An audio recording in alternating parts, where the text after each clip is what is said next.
This video is meant as a step-by-step guide on how to complete VA Form 21P-534EZ.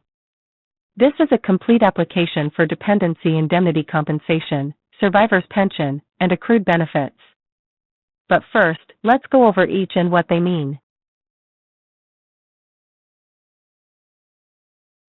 Dependency and Indemnity Compensation, DIC, is a tax-free monthly benefit paid by the U.S. Department of Veterans Affairs, VA, to eligible survivors of service members or veterans.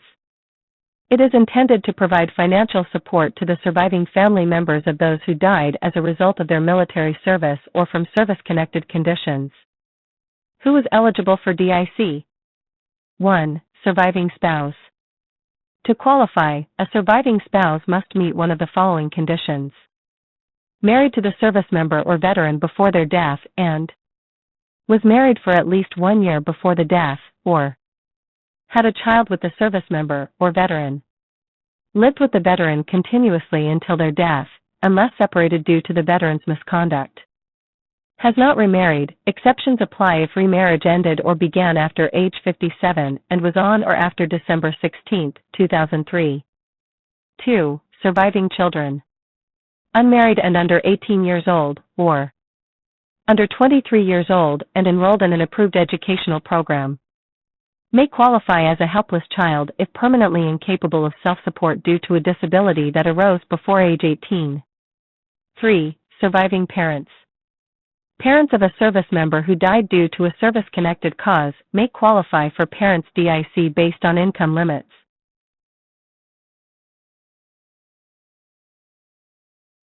The service member or veteran's death must meet one of the following criteria: died while on active duty for training, or inactive duty training. Died from a service-connected disability, or presumptive condition, as determined by the VA. Died from a non-service-connected disability, but had a 100% disability rating for 10+ years immediately before death, or had a 100% disability rating for 5+ years from the date of discharge, or was a former prisoner of war, POW, with a 100% disability rating for at least 1 year. DIC provides vital financial support to the families of those who made the ultimate sacrifice for their country.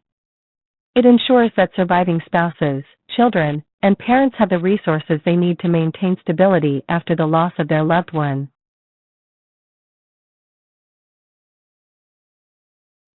The VA Survivors Pension, also known as the death pension, is a tax-free financial benefit paid by the U.S. Department of Veterans Affairs, VA, to the eligible low-income surviving spouses and dependent children of deceased wartime veterans. The program provides supplemental income to ensure survivors meet basic financial needs. Who is eligible for this benefit? Surviving spouse. The spouse must have been married to the veteran at the time of their death. Must not have remarried. Exceptions apply for remarriages that ended or for those who remarried after age 57 and on or after December 16, 2003. Dependent children. The child must be unmarried and under 18 years old, or under 23 years old and attending an approved school, or permanently incapable of self-support due to a disability before age 18. There are some strict requirements that must be met to qualify for survivor's pension. One is proof of dependency on the deceased veteran, and the other is a strict financial maximum annual pension rate. The requirements of the deceased veteran: the veteran must have served during a period of wartime, and served at least 90 days of active duty, with at least 1 day during wartime, or served the minimum active duty requirement if they entered service after September 7, 1980. Received a discharge other than dishonorable. The financial requirements: survivors must have countable income below the maximum annual pension rate, MAPR, which is determined by Congress each year. Net worth, including income and assets, excluding the primary residence, vehicle, and personal belongings, must not exceed a threshold set by the VA. Here is a simple example on how VA calculates survivor's pension. Countable income includes earnings, disability payments, and retirement payments. The VA subtracts certain expenses, such as unreimbursed medical costs, from the total income. Survivors receive payments equal to the difference between their countable income and the applicable MAPR. Example: a surviving spouse with no dependents has countable income of $7,000 per year. The MAPR for a surviving spouse is $11,950 per year.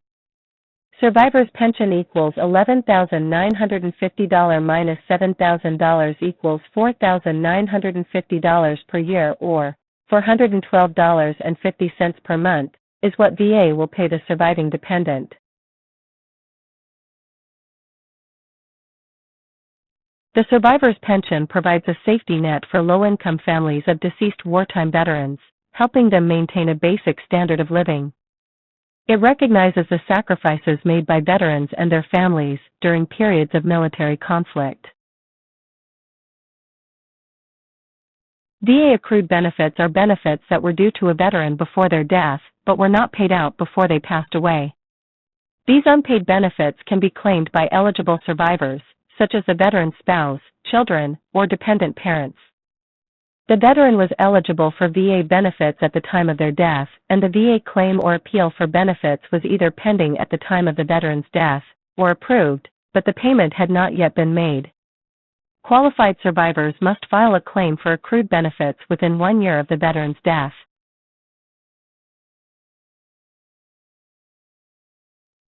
Now, let's move on with how to complete this form. It seems intimidating, but it really is not. I'm here with you. Go ahead and get your other supporting documents together as well, such as the veteran's DD-214, their death certificate, and your marriage certificate.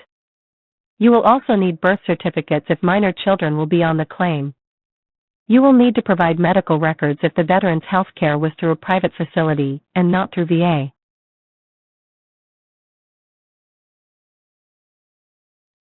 The application begins on page 10 of the form.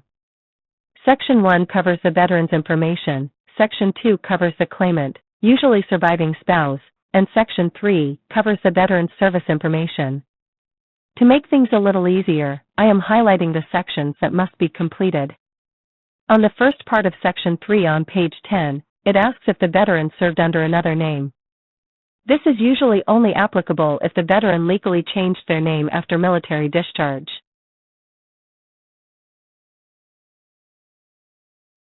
On page 11, we continue Section 3, which is the veteran's service information. The dates of service and branch of service are on the member DD-214. Section 4 is asking about your marriage to the veteran, and any marriages after the death of the veteran. Page 12, Section 5 is all about the veteran and surviving spouse's previous marriages. If there were previous marriages, you will need to be able to present a divorce decree proving that marriage was legally ended. The reason for this? VA does not want to be involved in legalities. Perchance an estranged spouse surfaces after their death, attempting to file for benefits under that veteran's name as a surviving spouse.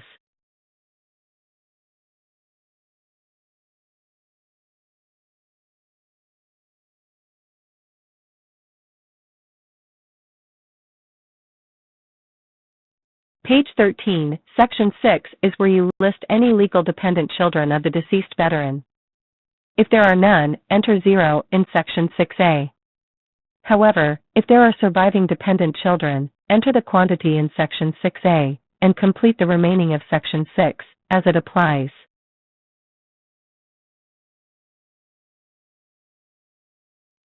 Page 14, Section 7. You will make one of these selections in Part 7A only if you are applying for Dependency Indemnity Compensation, DIC. Select the first highlighted option if this will be the first time you have applied for this benefit. Select the second highlighted option if you were previously denied, but are now requesting reconsideration based on the condition that caused the veteran's death now being presumptive under the PACT Act. As I mentioned before, submit medical records if the treating facility was private. If the veteran was treated at a VA healthcare facility for that presumptive condition that caused their death, list that facility name in Part 7B. Page 14, Section 8 is asking about regular need for aid and attendance in Part 8A, and are you in a nursing home in Section 8B. If you answer yes to Part 8A, then you will also need to submit completed VA Form 21-2680. If you answer yes to Part 8B, then you will also need to submit VA Form 21-0779.